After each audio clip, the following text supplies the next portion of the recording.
So this is part 2. We're still at this jack thingamadooey. And we have to do a part 2 because accidentally I think we pressed the button to turn the device off. So we'll see if we can get under there now without causing havoc. That's easier said than done sometimes.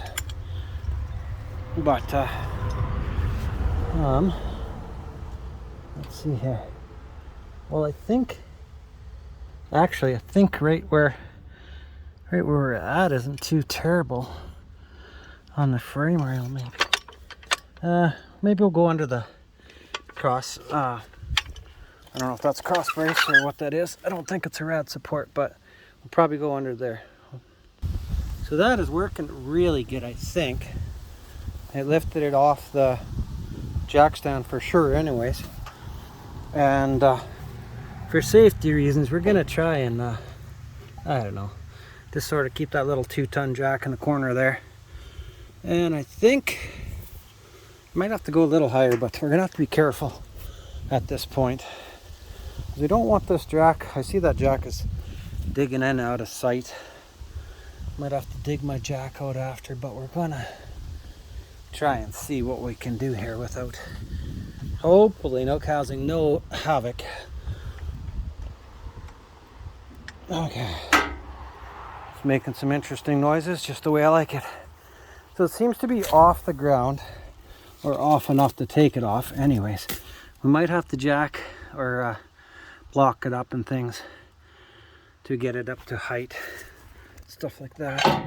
And of course we'll always put some safety there just for in case reasons, because you don't want this to come down on your head. Although I'm sure it'd look real fun.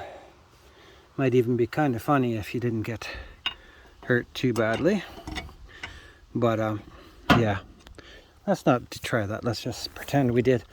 Because I know how it's fun to do crazy things and have some fun, but in reality, you kind of want safety once in a while. Just because it hurts otherwise. And you don't want to end up not coming back from it, so always kind of think safety in the back of your mind. Fun is fun, but today almost sliding into the Roadrunner with the truck because it's really, really slippery here. That's why that jack is sinking out of sight. Actually, right now it's really like sinking out of sight, so it is what it is. But in the meantime, I had some friends come over and pick up some mags and tires and whatnot, and off to the races they were. But yeah, so we're gonna get these nuts. You can tell they haven't been oiled in a while. So this is a donut tire, or a space saver donut, spare tire, whatever you want to call it. Now this tire, they recommended for like an emergency, and they're not recommended for a lot of miles. This tire's probably been on this car for, I don't know, a good number of years anyways. I don't know how many, 2 or 3, I don't know. It's been on here a while anyways. It was good to take it around the block every now and then and start it up and move it around on trailers and trucks and whatnot. And, a little ride here and there. But it's gotten older, gotten a little bit of weather checked and stuff. Well, the one day I was out here working, and of course, as you can see, it's nice and sunny, and I got lots of toys here to play with. So anyways, it was absolutely beautiful. And what were we doing? I don't know, I was working on the Maverick. I was doing some body work and making it new again, putting some metal in it and stuff like that, and making it all sexy and color matching it and all that stuff, putting some fancy stripes on it. And yeah, so at the end of the day, well, let's go see if we can find a tire. That might be the hard part, finding a tire. Hey, those are disc brakes. A 1968 Galaxie XL 500 2-door fastback had disc brakes in the front. Now that is just sweet. I never realized that till now.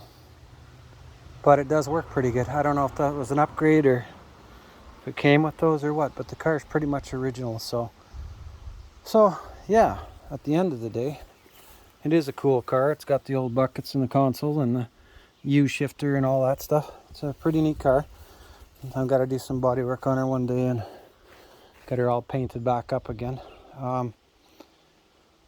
Yeah. So we're going to continue on, and I'm hearing some funky noises. I'm hoping that's the neighbor hammering on something and nothing else going on. So anyways, it's a beautiful day. The toys are hiding in the background. You can see where I rutted up the yard. Oh, that looks just sweet. Both tires are just spinning up a storm. 3 in a tree standard, and you can see how wet that ground was, and just sunk them down in there and was digging. And I was trying not to spin it. I was trying to be a good boy, honest. As if there's a bee down there. Yeah, I don't know where he's going, but I'm hoping he's going somewhere else. I don't need to run over his little colony or nothing, or beehive or friends or nothing, and get stung in the process. So anyways, this 1974 truck with 3-speed on the tree, 302, and it runs and drives great. She definitely slid over. She almost got the old Roadrunner. So that was quite the adventure. Anyways, needless to say, that should have been on film. That was quite entertaining. Of course, all kinds of neat stuff in the yard. Those aren't always good. They probably spin. That's probably why I was spinning. I noticed there was a plastic bottle under the truck tire earlier, and there it is there. So I don't imagine that makes it get traction, that's for sure. Especially when it's wet and slimy and run over a little plastic to boot and whatever. I'm sure that's why I was sliding and spinning. But nevertheless, I was trying to go back and forth nice and easy and nice and slow and not get it spinning. But when you're by yourself, things don't always go as planned. That's why it's always good to have somebody around with you and help you move with things, and at least, and if nothing else, you can always get them to help push it. But okay, we're going to go find some tires to fit on that Galaxie, and we're going to get that thing ready and started today.